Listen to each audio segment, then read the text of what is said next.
Airplanes and babies, readers weigh in. Why don't they ban children on most flights and assign special flights for those traveling with babies? Airlines should cater to both sides of society, those who don't mind traveling with babies and those who do.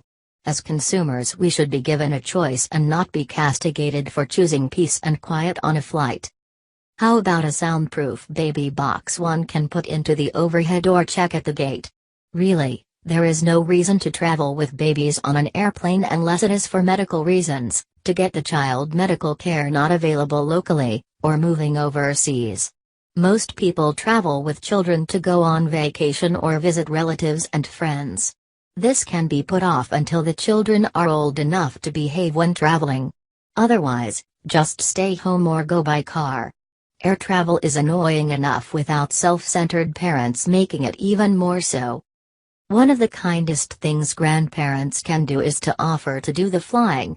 Come and visit the baby and family, and if you want to be a superhero, offer to stay a few days and let the parents go off together, even if it's just to a hotel in town. Actually, I never mind crying babies on an airplane.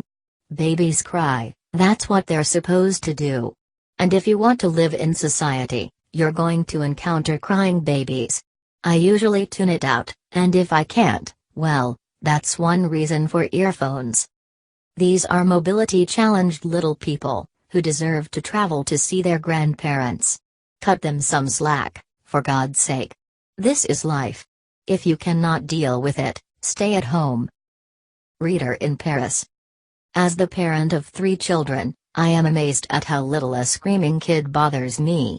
A loudly crying baby can be 2 seats over, but as long as the child is not mine, I do not care and will continue with whatever I am doing, including sleep.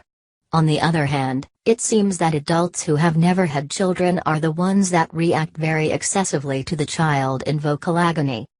I'll never forget the flight where my normally lovely toddler screamed bloody murder during the entire descent because she didn't want to wear her seat belt.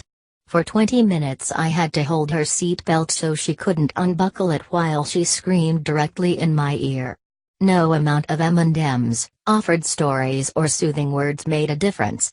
And I couldn't turn on a video or remove the seatbelt. Oh, those FAA rules. She fell asleep from exhaustion just as we landed. I left her asleep until we were the last to exit the plane. As soon as I unbuckled her to pick her up, she promptly kicked me in the face. Ah, the joys of flying with small children.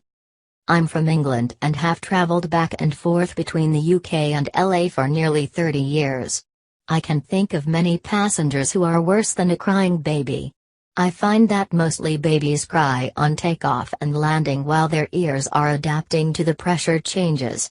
There are babies who cry more than that, and I can only feel sorry for the parents who not only don't have a break for the entire time, but suffer all the filthy looks from entitled people who have forgotten that they too were babies once.